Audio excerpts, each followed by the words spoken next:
दोस्तों, वीडियो को शुरू करने से पहले मैं आपको डिस्क्लेमर देना चाहूँगा कि वीडियो सिर्फ और सिर्फ एजुकेशनल पर्पस के लिए है। यहाँ पे आपको इन्वेस्टमेंट एडवाइस नहीं दी जाती है, तो वीडियो को देखकर आप सीख सकते हैं और इन्फॉर्मेशन को ले सकते हैं। बाकी से पहले एक वीडियो मैं आपको दे चुका हूँ, उम्मीद करता हूँ कि आपने इसको देख लिया होगा। देखा नहीं है तो आप इसको जरूर से देख लेना। क्या ट्रंप अब रूस के ऊपर हमला कर सकता है क्या? HDB फाइनेंशियल के क्वार्टर 1 के रिजल्ट यहाँ पे हमने कवर किए हैं, साथ में 3 और कंपनीज है जिनके क्वार्टर 1 के रिजल्ट हम इसमें कवर कर चुके हैं। अब दोस्तों यूएस के मार्केट पे आते हैं। सबसे पहले डाउ जोन्स की क्या सिचुएशन है? अभी के समय नीचे आधे % के साथ में 230 पॉइंट्स की मंदी है। ओपनिंग इसकी ठीक थी, बट उसके बाद में यहाँ पे बिक वाली हावी है। नेस्डेक को देखने चले तो 150 पॉइंट्स की तेजी, 0.73% का जंप है। और फैंग की बात करें तो 1% के आसपास की तेजी यहाँ पे बनी हुई है। यानी दोस्तों यूएस के मार्केट अभी के समय मिक्स परफॉर्म कर रहे हैं। डाउ जोन्स तो माइनस में है, लेकिन जो ग्रोथ कंपनीज है, टेक कंपनीज है, उनके स्टॉक्स अभी ऊपर है।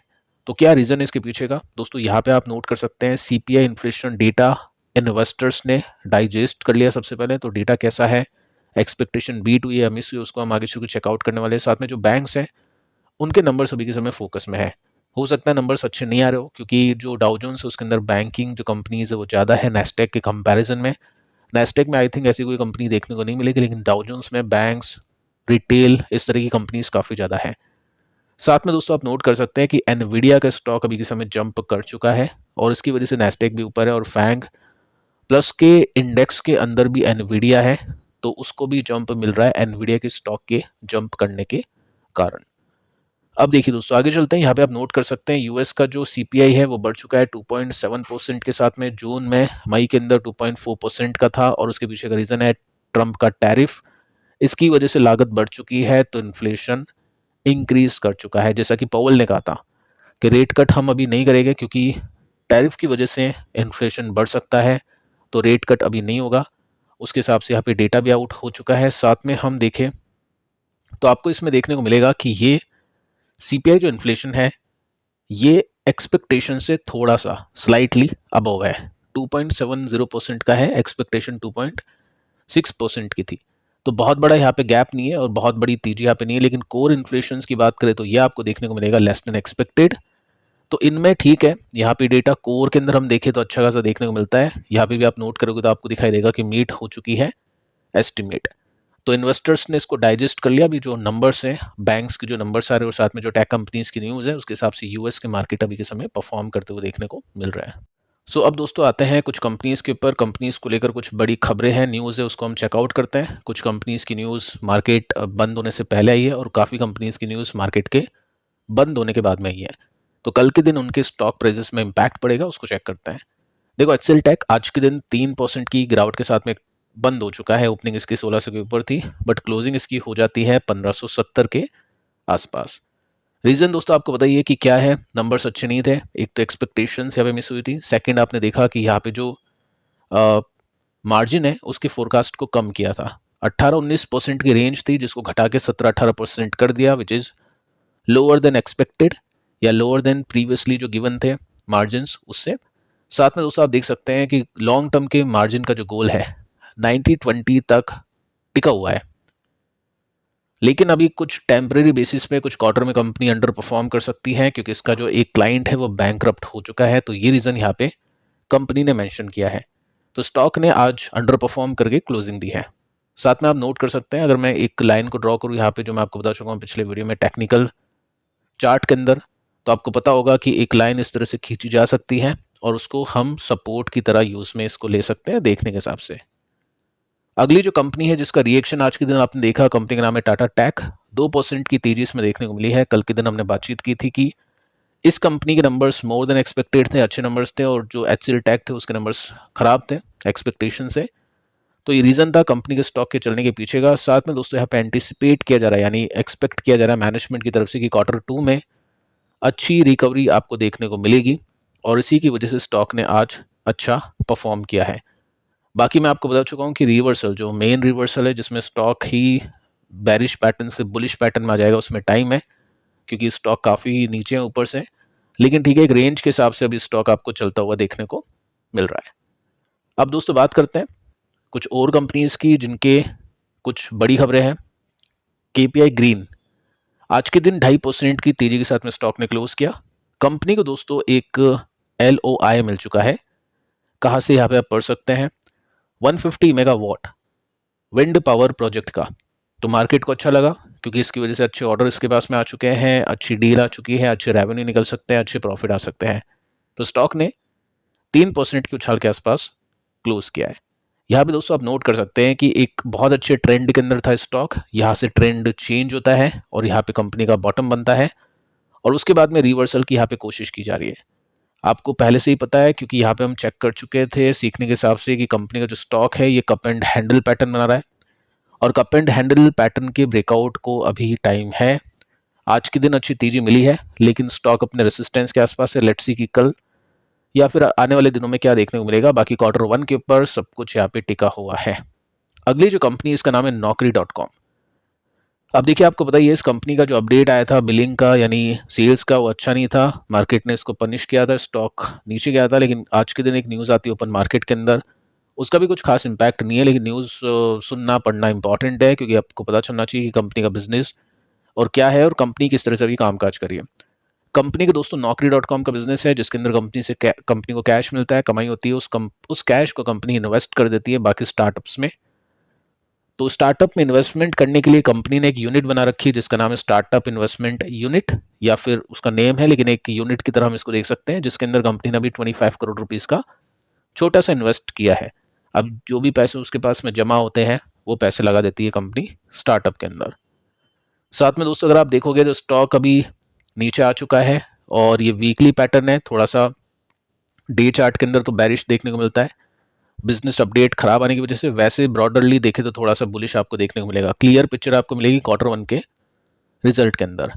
अब देखिए दोस्तों सीखने की बात यहाँ पे ये है, एक कंपनी है जिसका नाम है प्रकाश इंडस्ट्रीज।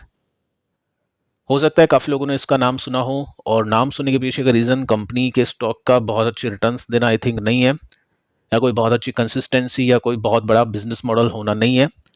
रीज़न दोस्तों नाम सुनने का आपको ये होगा कि इसमें कुछ बड़े इन्वेस्टर्स इन्वेस्टेड है।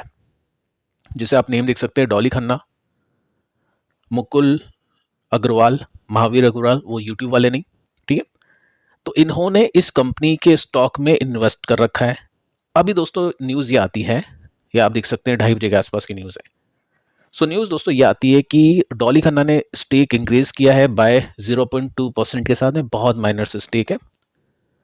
और मुकुल अग्रवाल ने स्टेक इंक्रीज किया है 0.3% के साथ में, ठीक है। 2:30 बजे जैसे न्यूज़ आती है रिटेल इन्वेस्टर्स को पता चलता है तो यहाँ पे एक स्पाइक देखने को मिलता है, एक तेजी देखने को मिलती है जिसकी वजह से स्टॉक 3% ऊपर चला जाता है। तो क्वेश्चन ये बनता है कि ये जो बड़े इन्वेस्टर्स है अगर इन्वेस्ट करके चलते हैं, इनको ज़्यादा नॉलेज होती है, इनके पास में पैसे अच्छे होते हैं तो प्रॉफिट भी अच्छा आता है, नुकसान भी अच्छा होता है, तो बहुत सोच समझ के बैठ लेते होंगे। कंपनी के बारे में ज़्यादा इनको पता है, प्रमोटर से बातचीत चलती है, तो क्या इनको कॉपी हम कर सकते हैं क्या? दोस्तों आंसर आपको यहाँ पे मिलेगा देखकर कि देखो यहाँ पे क्या है, स्टॉक का पैटर्न कुछ इस तरह से है। किसी ने अगर इस कंपनी में 2008 में 7 में इन्वेस्ट किया होगा तो आज वो नुकसान में है, और किसी ने निफ्टी में इन्वेस्ट कर दिया होगा या बहुत ही स्लो चलने वाली आईटीसी कंपनी में भी इन्वेस्ट कर दिया होगा तो आज की डेट में वो प्रॉफिट में है। तो देखो होता क्या है, मैं आपको ऐसे नहीं कह रहा हूँ कि इन्होंने ऐसा किया होगा। नॉर्मली होता क्या है कि बड़े इन्वेस्टर्स क्या करते हैं, कभी कभी ऐसे करते हैं। देखो मैं आपको सरल भाषा में समझाता हूँ, सबसे पहले उसको देखकर आप थोड़ा सा और अच्छे से समझ पाओगे। इस कंपनी का मार्केट कैप कितना है? 3,000 करोड़ का है, ठीक है, 3,000 करोड़ का है। इसका 0.2% कितना होता है? 6 करोड़। अब 6 करोड़ कोई बड़ी अमाउंट है क्या? नहीं है। लगेगा अपने को कि इतना स्टेक इंक्रीज हो चुका है तो कोई बहुत बड़ी अमाउंट होगी। अब ये कंपनी का निकाल रहा हूं मैं, हो सकता है इनके खुद की होल्डिंग का स्टेक इंक्रीज हो, ठीक है, वो भी अपन देखते हैं आगे चल के। नॉर्मली क्या होता है, जब भी कोई इंसान किसी कंपनी का 1% या उससे ज़्यादा का स्टेक खरीद लेता है तो उसका नेम आ जाता है वहाँ पे लिस्ट में, जिसमें आप देख सकते हैं इसने इस कंपनी में इन्वेस्ट कर रखा है, इसने उस कंपनी में इन्वेस्ट कर रखा है। अगर इस कंपनी के स्टॉक में इन बड़े इन्वेस्टर्स ने इसकी हाफ प्राइस पे इन्वेस्ट किया होगा, यानी डबल तो हुआ ही होगा इनका स्टेक, तब जाके इंक्रीज किया है क्योंकि उनको लग रहा है कि यहाँ से तेजी बन सकती है। सपोज करते हैं 1500 करोड़ रुपीस की कंपनी का 1% इन्होंने खरीदा, कितना इन्वेस्ट किया होगा? Only 15 crore rupees. देखो अपने लिए बहुत बड़ी अमाउंट है लेकिन हाँ उनके लिए काफ़ी छोटी अमाउंट है। 15 करोड़ मार्केट के लिए तो कुछ नहीं है। तो जब 15, 20, 30 या 50, 100 करोड़ भी इन्वेस्ट कर देता है उसमें अपने को ऐसा लगता है कि बहुत बड़ा स्टेक कंपनी का ले लिया, कंपनी खरीद ली। लेकिन दोस्तों आपको देखना पड़ता है कि कंपनी का मार्केट कैप कितना है। तो हमको क्या है, हमेशा लिस्ट के अंदर वो कंपनीज दिखती है जिनका 1% या मोर देन 1% के स्टेक इन्होंने लिया होता है, और वो नॉर्मली छोटी ही कंपनी दिखेगी, क्योंकि बड़ी कंपनी का 1% लेने में पसीने निकल जाते हैं। अगर किसी इंसान ने 1500 करोड़ की कंपनी का 1% लिया है और उसका नेम आ चुका है कि ये इस कंपनी का इन्वेस्टर है, तो उसने कितने का इन्वेस्ट किया होगा? ओनली 15 करोड़ रुपीज का। अब एक ऐसी कंपनी है जिसका मार्केट कैप है 1 लाख करोड़ का, तो मैं ऐसे नहीं कहता हूं कि वो 1% खरीदे, मैं कहता हूं वो आधा परसेंट भी कंपनी का खरीद लेगा तो उसको 500 करोड़ रुपीज का इन्वेस्ट करना पड़ेगा। तो ये जो बड़े इन्वेस्टर्स होते हैं ना, ये 500 करोड़ 600 करोड़ जो बड़ी अमाउंट्स होती है वो इन बड़ी कंपनीज में लगाते हैं। अभी आप खुद देख सकते हैं, रिलायंस ने भी एशियन पेंट्स की स्टॉक को लिया था, वो बेचा है। तो बड़ी बड़ी कंपनीज में क्या होता है, नेम शो नहीं हो पाते हैं क्योंकि उनका मार्केट कैप बहुत ज़्यादा होता है। 1% से कम भी अगर वो इन्वेस्ट करते हैं तो भी बहुत बड़ी अमाउंट उसमें लगा देते हैं। तो इसी वजह से आपको ये जो छुटपुट कंपनीज होती है ना, इनका स्टेक आपको यहाँ पे दिखता रहेगा कि इन्होंने इस कंपनी में खरीद लिया, बेच लिया, जबकि किसी बड़ी कंपनी में भी इन्होंने खरीदा होगा, बेचा होगा, वो आपको देखने को ही नहीं मिलेगा।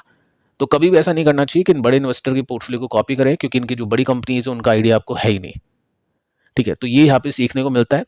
सेकंड दोस्तों, कभी कभी क्या होता है कि जैसे कि अभी एक न्यूज़ आई थी कि कंपनी के प्रमोटर ने Motilal Oswal mid cap fund को पैसे दिए कि आप हमारी कंपनी के स्टॉक ले लो, क्योंकि उसकी वजह से मीडिया में ऐसा कुछ आएगा, रिटेल इन्वेस्टर उस कंपनी के स्टॉक को बाय करेंगे और स्टॉक ऊपर जाएगा और प्रमोटर बेच के निकलेंगे। तो कभी कभी ऐसा होता है कि जैसे कंपनी का स्टॉक है अपने रेसिस्टेंस पे, बड़े प्लेयर को दे दिया कि 15 करोड़ रुपए का आपको मैं फ्री में दे देता हूँ स्टॉक। 15 करोड़ रुपए में देखो प्रमोटर का कुछ बिगड़ेगा नहीं, कुछ जाएगा नहीं, नेम हो जाएगा कि इस बड़े इन्वेस्टर ने 15 करोड़ के स्टॉक ले लिए।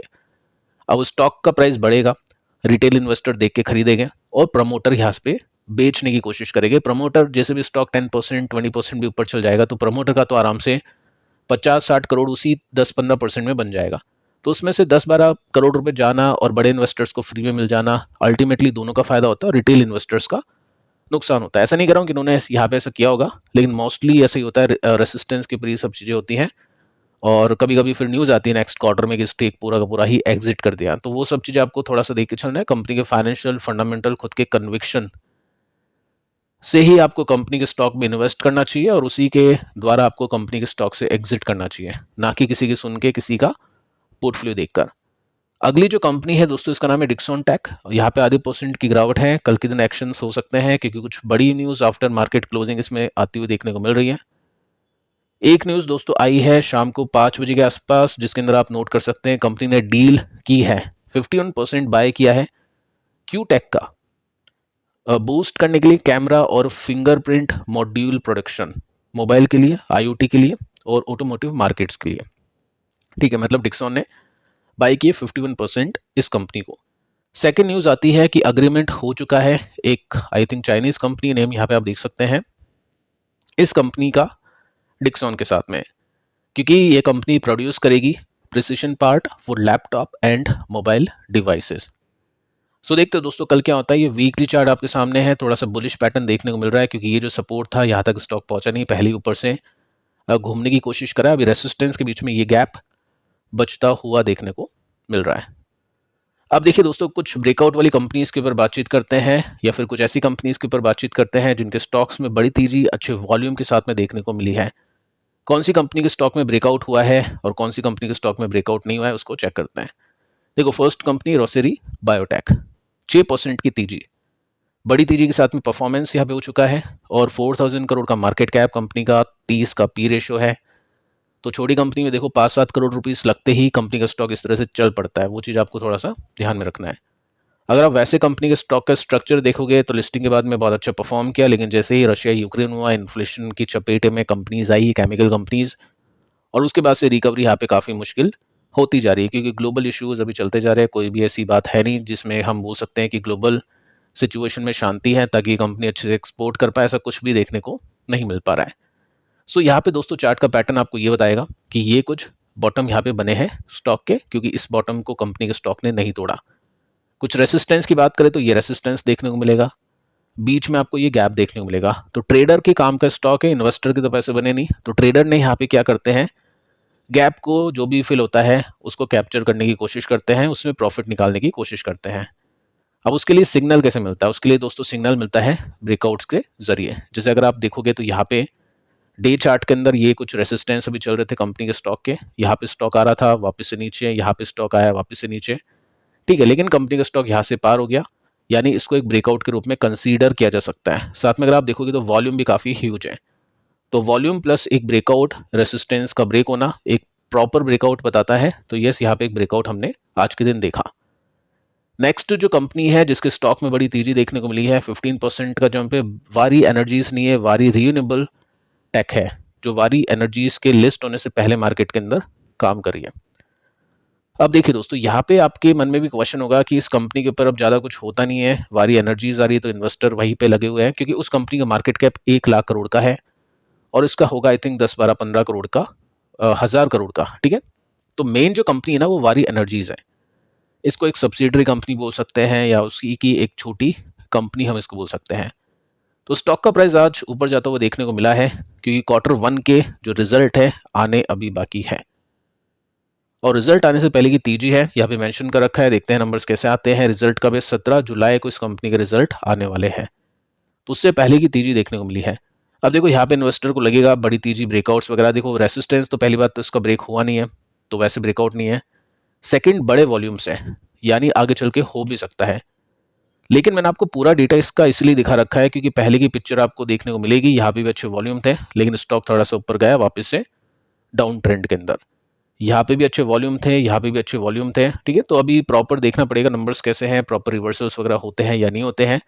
बाकी हाँ, एक अच्छी बाइंग आज के दिन इन्वेस्टर की तरफ से देखने को मिली है। हो सकता है किसी को लग रहा हो कि Q1 के रिजल्ट अच्छे आने वाले इसके हो गए। तो फिलहाल दोस्तों इस वीडियो में इतना ही। पिछले वीडियो को आप देख लेना, काफ़ी काम का है आपके लिए। मिलते हैं कल किसी और वीडियो में किसी और इन्फॉर्मेशन के साथ, तब तक के लिए शुभ रात्रि।